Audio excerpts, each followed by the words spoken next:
Sebelum itu, saya ingin menyapa ya Bapak Ibu yang hadir di webinar pagi ini.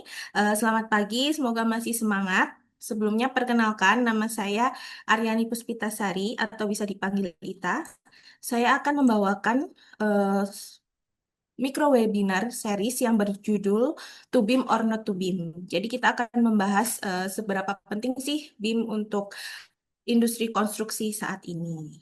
Oke, mungkin secara singkat, sebelumnya saya akan memperkenalkan diri sedikit lebih detail. Saya adalah seorang teknikal di BIM Teknikal di Piranusa, jadi saya juga eh, memiliki tanggung jawab untuk mendemokan software BIM, yaitu ArchiCAD. Lalu juga saya sebagai trainer apabila diperlukan untuk training BIM. Lalu saya juga dulu pernah bekerja sebagai engineering staff di BIM Tender di BUMN Karya seperti itu. Oke, mungkin tanpa panjang lebar saya akan langsung masuk ke pembahasan. Yang pertama mungkin kita masuk dengan istilah apa sih itu BIM ya? Oke, apa itu BIM? Apakah BIM itu 3D modeling? Apakah BIM itu informasi? Apakah BIM itu sebuah alur kerja, workflow, atau sebuah software? Nah, mungkin ini sih yang masih menjadi pertanyaan ya. Kadang tuh orang-orang mengenal BIM itu sebagai sebuah software doang, seperti itu. Nah, sebenarnya BIM itu adalah ketiga dari gabungan dari ketiga hal yang tadi saya sebut. Jadi, di dalam BIM, BIM itu sebuah metode kerja, dia terdapat 3D modeling, begitu juga lengkap dengan informasinya, dan BIM tersebut merupakan sebuah workflow untuk mempercepat pekerjaan di bidang konstruksi. Seperti itu. Nah, untuk lebih lengkapnya, Building Information Modeling itu bisa disebut sebagai replika digital dari aset yang terbangun. Misalkan ya, ada bangunan gedung 10 lantai. Nah, 10 lantai itu istilahnya kita buat replikanya di software digital berbasis BIM. Jadi kita membuat pemodelannya itu mirip seperti yang terbangun dari segi bagaimana kita mendesain strukturnya, arsitekturnya, bahkan MEP-nya kita buat semuanya secara lengkap di dalam pemodelan digital tersebut. Nah, fungsinya untuk apa? Jadi fungsinya BIM itu dia tidak berhenti di satu siklus. Biasanya kan kalau kita mendesain berhentinya hanya di detail desain, lalu untuk eh, fabrikasi, lalu untuk pengerjaan itu kan nanti lepas ya dengan pemodelan yang kita buat sebelumnya. Nah, kalau untuk software BIM dia itu siklusnya akan menerus. Jadi setelah terbangun pun nanti pemodelan tersebut masih bisa kita gunakan untuk maintenance. Apabila nanti ada renovasi, nah pemodelan yang kita buat sebelumnya itu bisa menjadi tolak ukur. Jadi kita tidak lepas dari pemodelan yang kita buat sebelumnya seperti itu. Nah, itu fungsinya BIM. Jadi supaya dalam satu siklus desain perancangan sampai pembangunan itu bisa kita gunakan apa namanya istilahnya pemodelannya untuk siklus satu siklus perencanaan dan perancangan serta pembangunan seperti itu.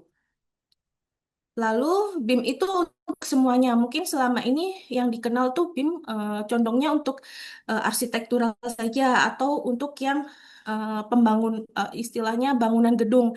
Tapi BIM itu tidak selalu ke bangunan atau arsitektural saja, tapi BIM juga meliputi struktural, MEP, lalu misalkan nanti pun dalam skala besar itu adalah master plan gitu ya, itu juga termasuk ke dalam BIM.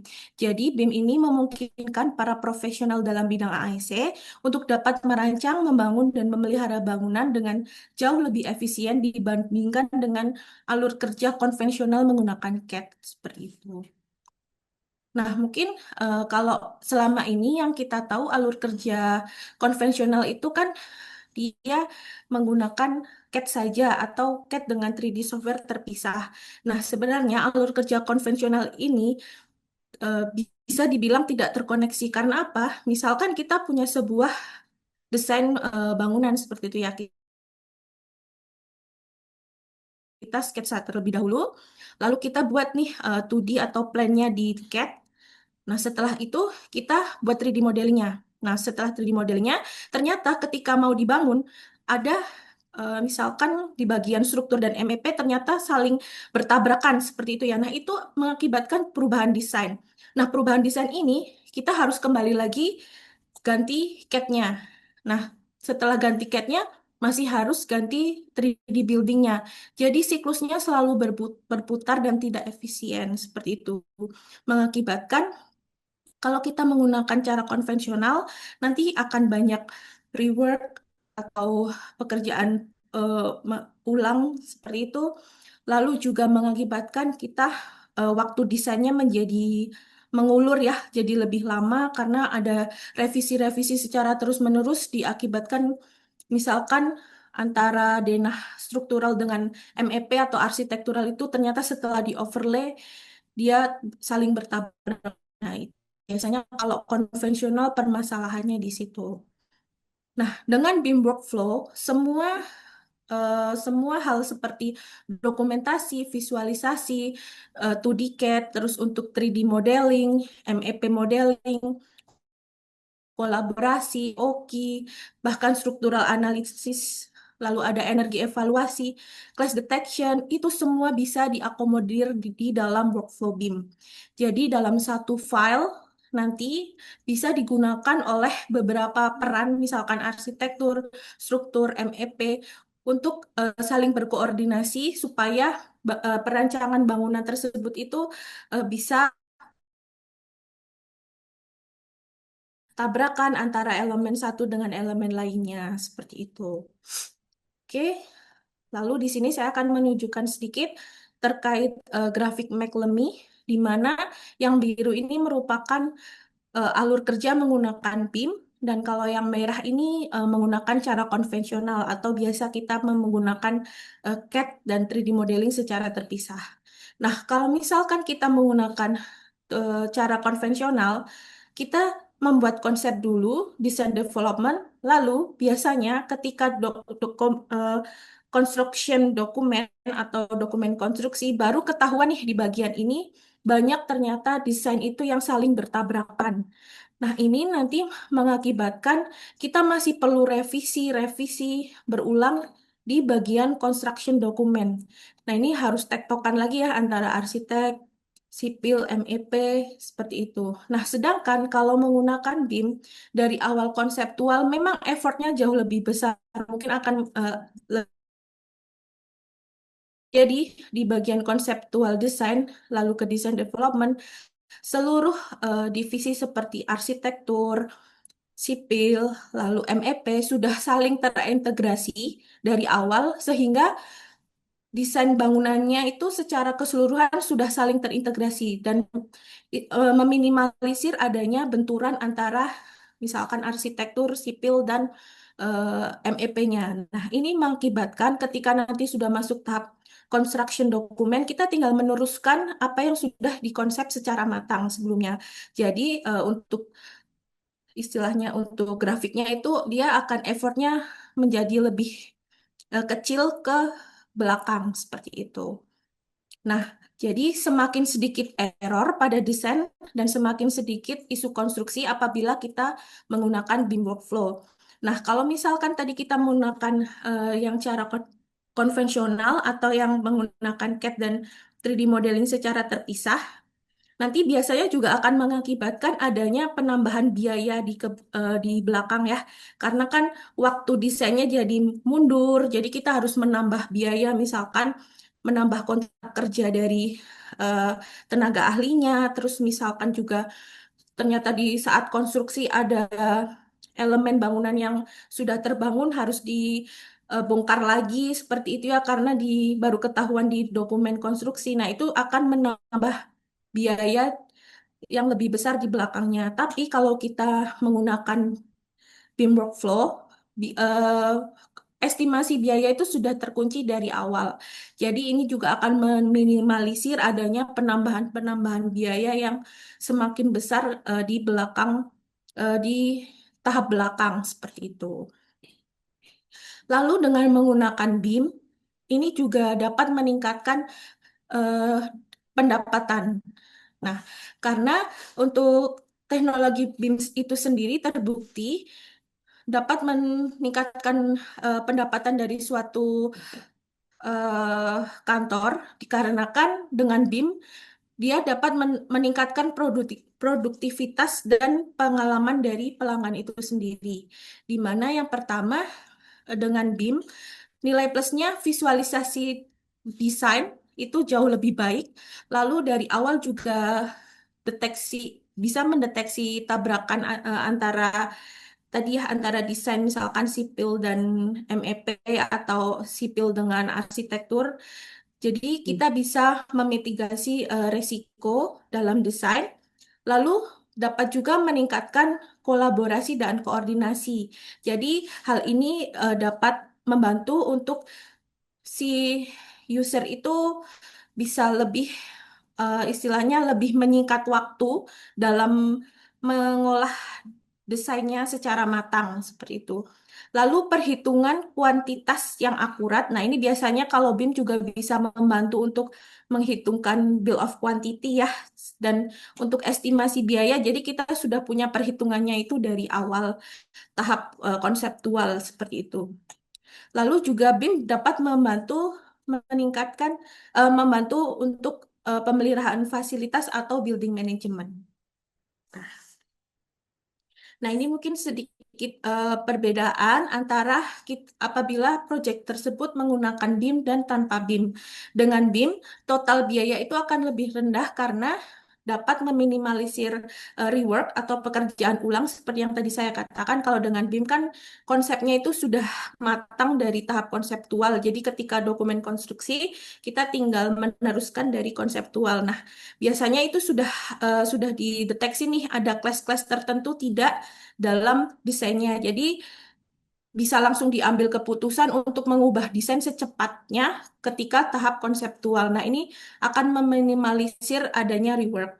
Lalu untuk estimasi biaya juga lebih akurat. Estimasi biaya dan BOQ ya itu jadi lebih akurat karena dengan membuat pemodelan BIM itu istilahnya kita kan menggambar bangunan yang sudah berdiri itu 1:1 ya di aplikasi seperti itu. Nah, itu kita jadi lebih akurat untuk menentukan berapa sih BOQ-nya dalam building tersebut seperti itu. Jadi kita tidak perlu menghitung secara manual lagi. Lalu efisiensi waktu dan material. Nah, ini efisiensi waktu itu jadi dengan software BIM dia bisa lebih mempercepat untuk pengerjaan pemodelan bangunan karena dengan software BIM sendiri itu ketika kita menggambar bangunan secara 2D atau plan atau tampak seperti itu ya. Nah, 3D-nya itu juga sudah terbuat. Jadi ketika ada perubahan pun nanti di kedepannya di desain 3D-nya nanti 2D juga akan mengikuti. Jadi kita tidak perlu lagi bolak-balik antara dua software yang berbeda. Kita bisa hanya memanfaatkan satu software untuk eh, membuat 2D dan 3D secara bersamaan. Lalu kalau tanpa BIM, di sini biayanya akan lebih tinggi karena bisa jadi ketika dokumen konstruksi dan akan dibangun, nanti akan ada banyak eh, perubahan desain saat konstruksi. Nah, ini banyak sekali nih ditemukan. Jadi kita harus mengambil keputusan saat konstruksi itu berlangsung ya. Jadi ini biasanya di luar ekspektasi budget. Nah, itu nanti bisa bertambah lagi biayanya. Kita harus ngubah desain. Misalkan ternyata yang dirubah sampai struktur utama gitu ya. Itu kan struktur biasanya biaya yang paling besar ya. Nah, itu kan pasti ada perubahan akan menambah biaya juga. Lalu koordinasi juga kurang optimal karena tadi kalau misalkan tanpa BIM, koordinasinya biasanya manual. Kita mengirim file dari 2D ke orang 3D, terus nanti orang 3D ke orang 2D, dan file itu kan tidak bisa diintegrasikan ya karena mereka berbeda, istilahnya berbeda.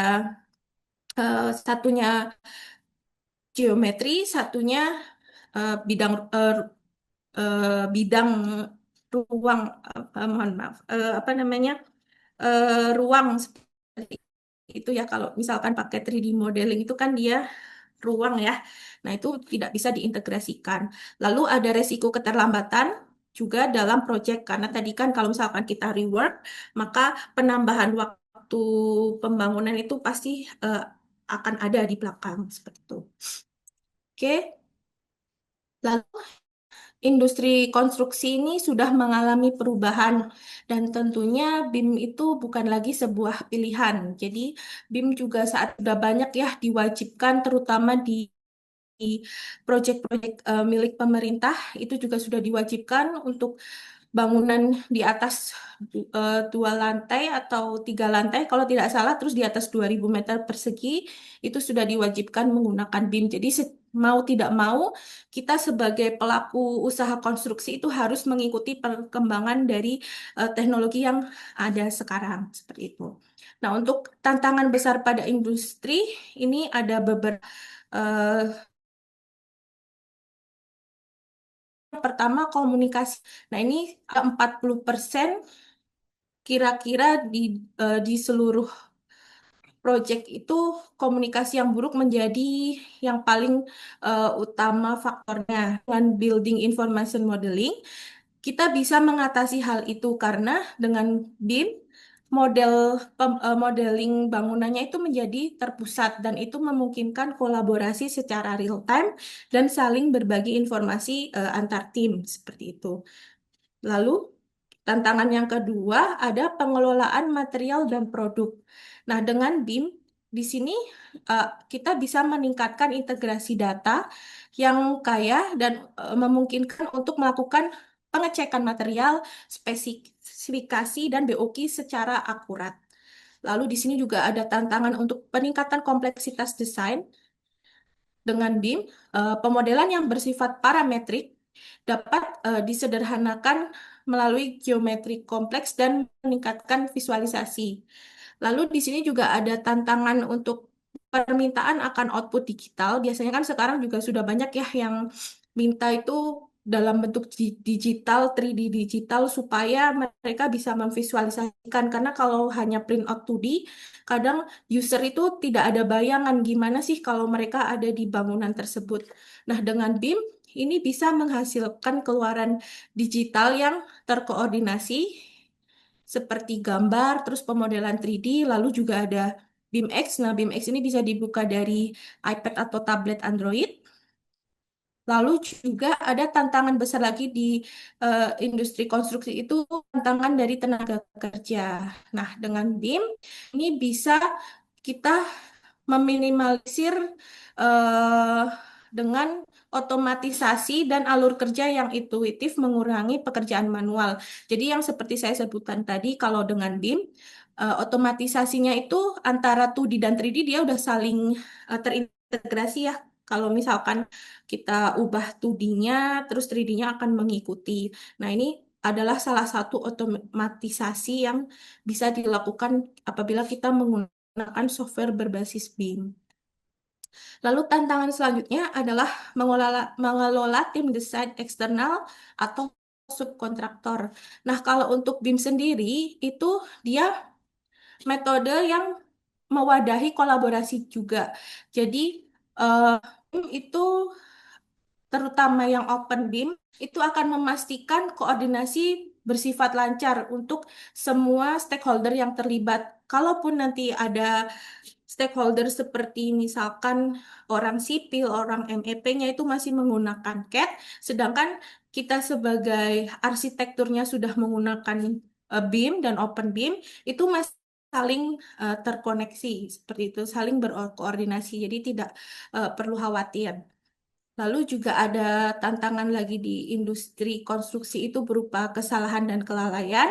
Nah, ini dengan BIM kita bisa melakukan clash detection, jadi dan koordinasi model meminimalisir inkonsistensi dan rework di saat dibangun. Lalu juga ada tuntutan keberlanjutan, ini sustainability ya. Nah, untuk BIM sendiri kita juga ada apa istilahnya alat analisis untuk menghitung apakah bangunan itu sustainable. Lalu juga ada tantangan lain seperti lingkup yang kurang jelas atau misalkan tadi ya yang saya sebutkan kalau kita cuma memberikan 2D ke customer mereka kadang tidak punya bayangan nih seperti apa pemodelan kalau dia eh, ada di ruangan tersebut. Nah, dengan BIM itu akan menghadirkan visualisasi yang jelas, lalu modelnya juga berbasis data seperti itu. Nah, meskipun banyak profesional sebenarnya memahami nilai BIM, tapi kenapa sih masih ada keraguan untuk beralih nih dari eh, konvensional ke BIM? Nah, biasanya ini beberapa kekhawatiran ya dari tenaga profesional kenapa mereka tuh masih masih belum mau mengadopsi BIM. Nah, yang pertama dari learning curve sendiri. Sebagian besar tenaga profesional itu masih berpikir kalau belajar software BIM itu susah. Tapi sebenarnya kalau misalkan kita mencoba itu tidak ada bedanya dengan sebelumnya menggunakan tahap menggunakan workflow CAD dan 3D modeling itu sebenarnya hanya gambaran dari 2D CAD dan 3D modeling tersebut. Jadi kita paling tinggal beralih software, terus penyesuaian sedikit. Nah, itu eh, secara workflow tidak jauh beda. Lalu kadang juga berpikir kalau mereka harus belajar BIM lagi, alur kerjanya jadi terganggu. Nah, ini juga biasanya karena kurangnya pelatihan yang mereka ikuti untuk mendapatkan pengetahuan tentang bagaimana sih menjalankan software BIM, lalu juga koordinasi dan interoperability. Nah, mereka juga kadang mengkhawatirkan nih menggunakan 2D dan 3D modeling secara terpisah, tapi kalau software BIM jadi gimana nih? Apakah harus eh, ngulangin dari awal atau harus gambar ulang seperti itu ya? Nah, sebenarnya kalau dengan BIM itu sendiri ada interoperability dan yang open BIM tadi, jadi misalkan dari yang sebelumnya menggunakan CAD dan 3D modeling itu kalau mau beralih masih bisa masih terbuka di software BIM. Jadi tidak perlu khawatir karena nanti pun transisinya tidak begitu istilahnya tidak begitu terlalu susah seperti itu. Lalu ada juga yang mengkhawatirkan terkait harga dan ROI. Nah, ini mungkin lebih ke harga dari software itu sendiri dan return of investment atau balik modalnya seperti itu ya. Oke. Nah, untuk itu kita sebagai partner dari Graphisoft memiliki solusi software BIM yang bisa menjadi pilihan untuk transisi awal jika sebelumnya rekan-rekan menggunakan cara konvensional yaitu 2D CAD dan 3D modeling, yaitu softwarenya namanya ArchiCAD. Nah, di sini untuk ArchiCAD sendiri,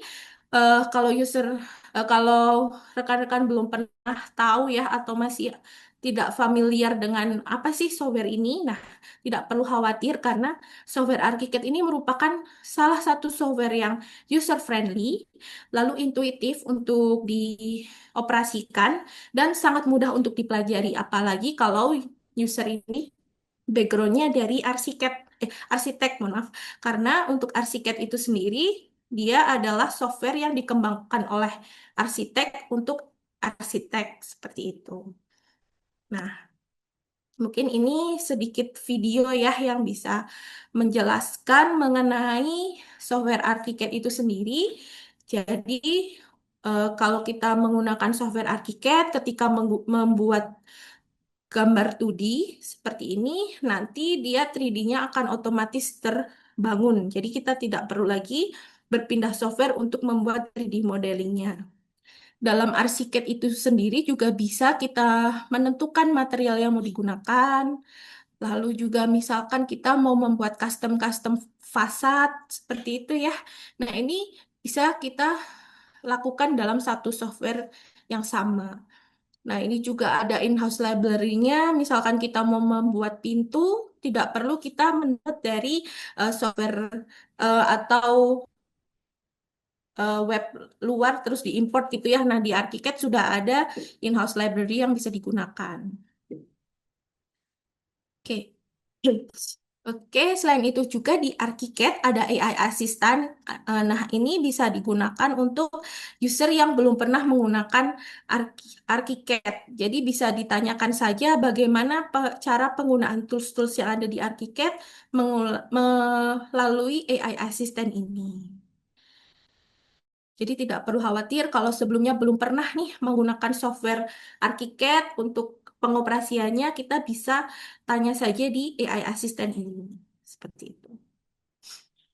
Oke, selain itu juga kalau misalkan rekan-rekan mau nih belajar bagaimana sih pengoperasian software ArchiCAD atau bagaimana nih untuk BIM itu sendiri mengenal lebih dalam di Graphisoft juga menyediakan platform namanya Graphisoft Learn. Di situ bebas ya, free. Kalau rekan-rekan mau belajar tentang ArchiCAD atau BIM, itu nanti di sini ada learning paths, ada kursus. Bahkan kalau mau ambil sertifikasi bisa. Cuman untuk sertifikasi ada yang free dan ada yang berbayar.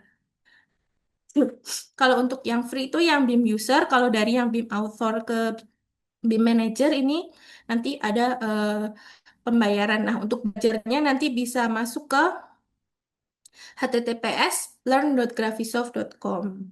Nah, silakan kalau misalkan rekan-rekan berminat untuk belajar lebih jauh terkait software berbasis BIM, bisa kita mulai dari ArchiCAD melalui Graphisoft Learn ini.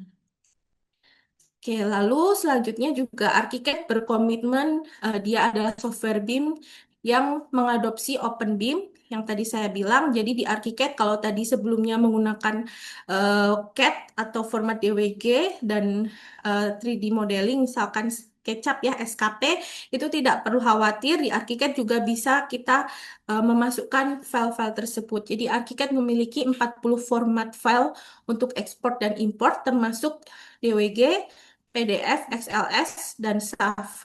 Begitu juga dengan format dari software manufacturing seperti STL itu ya, itu juga bisa diakomodir di ArchiCAD. Bahkan untuk IFC ya, IFC sudah pasti karena IFC eh, merupakan format dari semua software BIM untuk melakukan kolaborasi di ArchiCAD pasti sudah eh, bisa untuk import dan ekspor format IFC dan BCF seperti itu. Oke, lalu di sini juga ada BIM Cloud. BIM Cloud ini untuk platform online untuk bekerja secara kolaborasi, real time.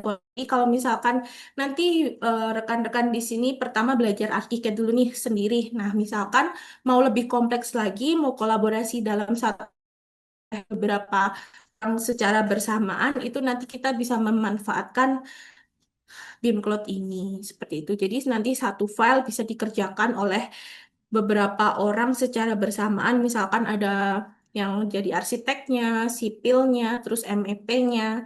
Nah, ini bisa dilakukan untuk kolaborasi sehingga ketika mengerjakan proyek bisa dari segi desain konsep itu semuanya sudah matang dari segi arsitekturalnya, strukturnya, terus MEP-nya bisa dikerjakan secara bersamaan. Nah, seperti ini. Nah, ini untuk teamworknya ya. Kalau misalkan mau bekerja secara bersamaan dalam satu file, kita bisa saling mengoreksi, kita bisa memberikan pesan ke rekan lain, tolong dicek bagian ini seperti itu ya. Nah, ini yang dilakukan di teamwork atau kolaborasi secara real time.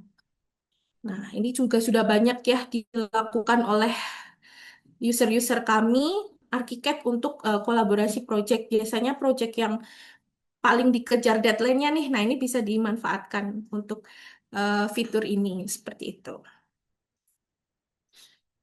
Lalu ada juga BIMX. Nah, ini BIMX adalah aplikasi yang bisa di-download di tab, mau iPad, Android, terus misalkan di handphone ya, di App Store, Play Store. Nah, ini bisa di-download untuk membuka pemodelan secara mobile. Jadi kalau misalkan nanti pun rekan-rekan mau presentasi nih ke klien, tidak perlu lagi membawa printout atau laptop gitu ya. Bisa cukup membawa iPad seperti ini atau tablet ya. Nah, untuk presentasi kan jadi jauh lebih keren nih ke user, bisa langsung ditunjukkan 3D modelnya seperti ini loh. Terus untuk nanti tuh apa tuh di gambarnya itu juga seperti ini loh. Jadi pengalaman ruang yang user atau customer dapatkan itu jadi lebih nyata seperti itu. Jadi customer pun jadi ada gambaran secara visualnya ya seperti apa bangunan yang mereka eh, yang dirancang oleh arsiteknya. Jadi bisa memanfaatkan si aplikasi BIMX ini. Lalu untuk ArchiCAD sendiri, kita juga ada dua license ya, ada yang studio dan collaborate. Nah, untuk yang studio ini adalah license ArchiCAD yang dikhususkan atau ditujukan untuk studio yang mereka hanya fokus kepada arsitektural saja. Nah, sedangkan untuk yang collaborate ini yang apabila di kantor tersebut itu lengkap ya, ada arsitekturnya, lalu ada engineer MEP-nya seperti itu karena nanti untuk perbedaannya untuk yang studio tidak mendapatkan MEP designer tapi untuk yang collaborate sudah mendapatkan MEP designer. Nah, tapi jangan khawatir di kedua license tersebut sudah bisa melakukan kolaborasi atau teamwork menggunakan BIM Cloud, cuman nanti perbedaannya untuk yang arsitek studio BIM Cloud-nya dia bersifat lokal, sedangkan untuk yang collaborate nanti dia bersifat eh, web atau cloud seperti itu. Nah, itu untuk perbedaannya aja di kedua license dari ArchiCAD. Jadi, ayo kalau rekan-rekan ingin beralih ke software BIM, kalau sebelumnya dari CAD dan 3D modeling, nah ArchiCAD ini merupakan satu software yang sangat cocok untuk memulai transisi tersebut. Nah, ini jadi di ArchiCAD tidak perlu khawatir untuk gambar kerja tidak kalah nih dengan CAD. Kalau misalkan ada hatch atau arsiran gitu ya. Nah, untuk di ArchiCAD ini juga bisa diberi arsiran atau hatch seperti yang ada di CAD. Nah, ini mungkin untuk saya perlihatkan ada di gambar layoutnya. Nah, ini di tingkat kedetailannya pun tidak kalah dengan software CAD. Nah, seperti ini. Nanti kalau misalkan ada perubahan desain nih, ternyata ruangannya geser seperti itu. Nah, itu tidak perlu khawatir, di 3D-nya itu akan otomatis berubah. Jadi nanti user tidak perlu mengejas masing-masing gambar seperti tampak, potongan, terus denahnya, karena itu akan berubah semua secara otomatis. Jadi terintegrasi. Nah, ini lalu saya mau coba perlihatkan untuk yang potongan. Oke, nah seperti ini. Nah, untuk tingkat kedetailannya sampai ke pengisi materialnya seperti itu ya. Nah, di ArchiCAD itu sudah detail, sudah lengkap. Bahkan untuk memberi keterangan seperti ini ya, keterangan di sini ada materialnya, ada timber setebal 1,5 senti, konkrit 6 senti. Nah, ini itu dia otomatis, jadi tidak perlu manual penulisannya. Oke, seperti itu. Lalu untuk elevasi juga sama. Nah, untuk membuat elevasi dan section pun kalau di Archicad tidak manual, kalau di CAD kan dia di trace satu-satu ya. Nah, di ArchiCAD itu dia otomatis akan terbuat silangannya. Jadi kita hanya perlu membuat garis potongan atau garis tampak menggunakan viewpoint elevation ini. Lalu kita tinggal garis saja seperti ini. Nah, seperti ini nanti dia akan otomatis membuat si tampak. Nah, di sini. Nanti dia akan muncul di elevation ini. Nah, seperti ini contohnya. Nah, jadi user tidak perlu lagi ya menggambar manual secara satu-satu. Dan untuk MEP pun di ArchiCAD juga sudah diwadahi ya. Dia sudah ada MEP-nya, tapi khusus untuk yang ArchiCAD Collaborate. Nah, ini secara 3D pun MEP juga bisa digambar. Jadi user jadi punya gambaran ya bagaimana sih instalasi MEP-nya dalam bangunan seperti itu. Nah, ini. gambar ini untuk presentasi di depan customer, mereka pastinya lebih punya gambar. Tapi rumah saya bangunan jadinya itu seperti ini. Oh, jadi saya punya gambar nih kalau misalkan oh area cucinya di sini. Kalau nanti untuk maintenance, pipa-pipanya seperti ini. Nah, ini bisa dijadikan untuk pegangan user atau pegangan customer nantinya untuk building maintenance seperti itu. Nah, seperti ini kurang lebih untuk penggunaan software dari ArchiCAD, software berbasis BIM seperti itu. Oke, mungkin ada pertanyaan lagi? Ya, tadi Pak Uus semoga terjawab ya Pak pertanyaannya. Oke, kita lanjut next ke pertanyaan selanjutnya. Ini ada dari Bapak Ade Window.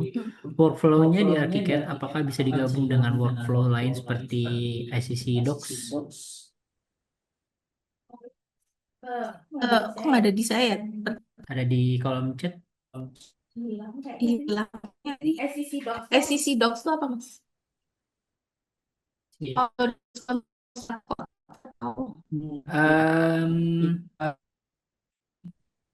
mungkin boleh diulang. ya, Diulang. jadi ini pertanyaannya adalah workflow-nya di ArchiCAD apakah bisa digabung dengan workflow lain seperti di ACC Docs?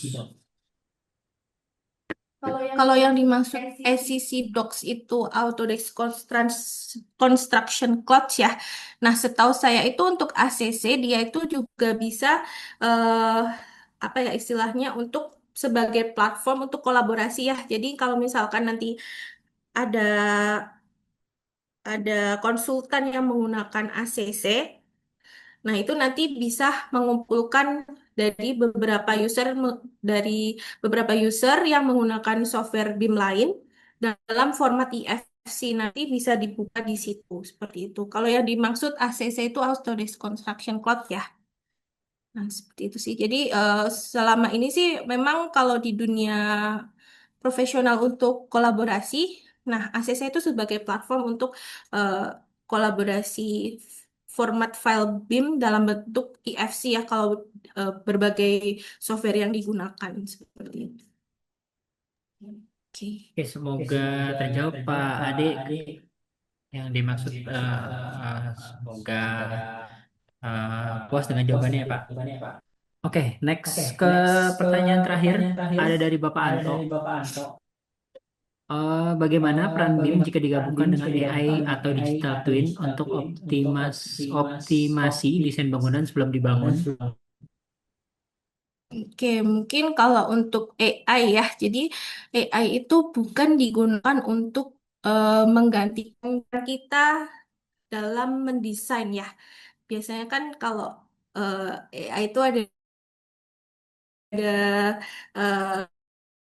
yang ada fungsinya nih. Nah, kalau untuk AI di software BIM itu digunakan untuk membantu kita dalam mengolah misalkan konsep seperti itu. Jadi AI dan BIM itu digabungkan untuk membantu si arsitek untuk mengolah konsep. Jadi bukan untuk menggantikan peran arsitekturnya. Nah, mungkin ini contoh sedikit di ArchiCAD. Kalau AI di software BIM bisa digunakan oleh user itu untuk membantu mempercepat mencari ide-ide konsep seperti itu. Nah, ini mungkin sedikit contoh ya. Jadi untuk di AI di BIM, khususnya di ArchiCAD, itu dia di di dibangun untuk membantu si user membuat konsep-konsep building untuk dikembangkan seperti itu. Nah, ini mungkin di sini ada AI visualizer ya. AI visualizer. Nah, ini jadi misalkan kita mengkonsep bentuk masa bangunan terlebih dahulu dari masa bangunan ya. Nah, ini kita mau seperti apa? Nah, di sini kita bisa masukkan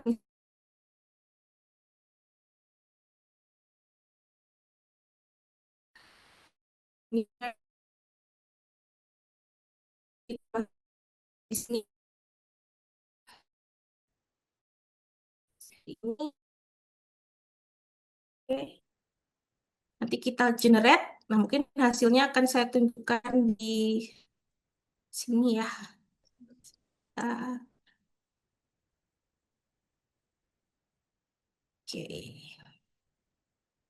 Nah, ini contohnya karena untuk internet maaf sekali tadi kita ada gangguan. Nah, ini untuk contoh-contoh si generate AI-nya.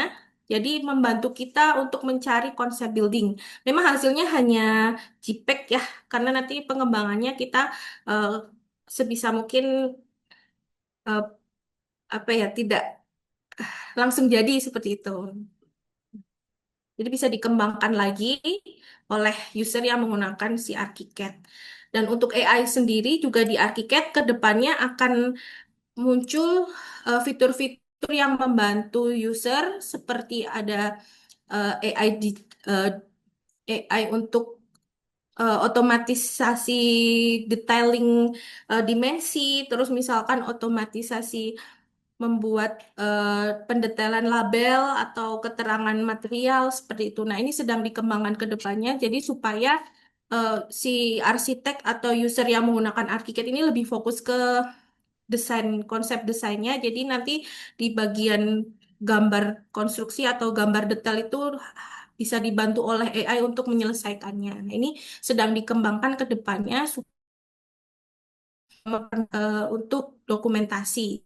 Gitu. Tapi kalau untuk kembali lagi ya, orisinnya memang lebih bagus adalah pemilihan dari manusia. Seperti itu. Oke, mungkin selanjutnya Ini ada pertanyaan. ada satu lagi mungkin ya, Iya, Mas. iya boleh. Kayak ini dari Bapak Denny Putra ya. Ya. Terkait pembuatan desain baik 3D-nya atau 2D-nya itu apakah saling interkoneksi atau live dalam prosesnya, Mbak? Contohnya ketika saya desain 2D-nya, apakah perubahan di 3D-nya otomatis secara langsung dimensinya, Mbak? Dan apakah sebaliknya juga ketika saya revisi di Oke. 3D-nya? Oke.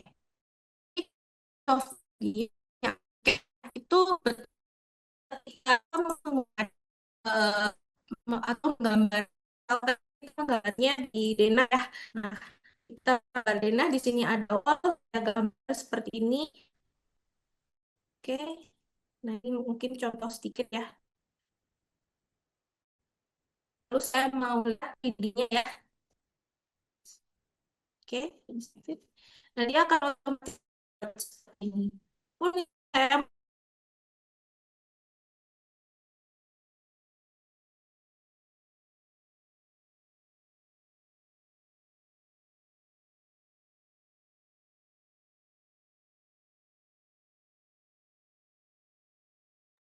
Ini mohon maaf, sepertinya koneksinya error kembali, Mbak Ita ya. Saya tunggu sebentar. Oke, ini untuk rekan-rekan yang belum mengisi form feedback, dimohon untuk mengisi linknya. Sudah saya share di kolom chat ya. Ini untuk syarat mengikuti Games Door Prize setelah ini. Oke, sepertinya Mbak Ita belum ini ya, belum eh, masih bermasalah dengan koneksinya. Sebentar. oke, mohon maaf sekali. Oke, ini saya ulangi lagi ya. Nah, sudah kelihatan ya. Nah, ini tadi misalkan pun dari 3D, terus saya mau tambah walls atau dinding ya, seperti ini. Nanti di 2D-nya, oke, dia akan otomatis bertambah sesuai dengan yang kita gambar di 3D.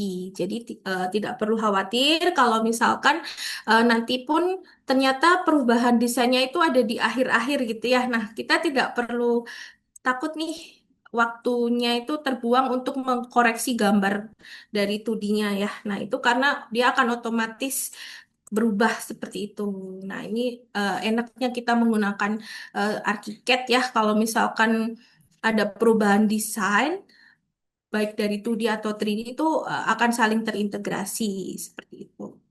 Nah, ini jadi bisa kalau misalkan sebelumnya pakai software 3D modeling seperti SketchUp terus menggambarnya pingin dari 3D, nah ini juga bisa kita lakukan seperti ini. Nah, jadi untuk workflow-nya tidak perlu khawatir kalau sebelumnya nyaman menggunakan 3D seperti ini bisa dilakukan. Atau mau dari 2D, ini seperti ini juga bisa. Nah, seperti itu. Jadi ArchiCAD ini sangat fleksibel bagi yang sebelumnya menggunakan CAD dan 3D modeling. Untuk transisi, insya Allah akan lebih mudah. Belajarnya itu lebih cepat. Seperti itu.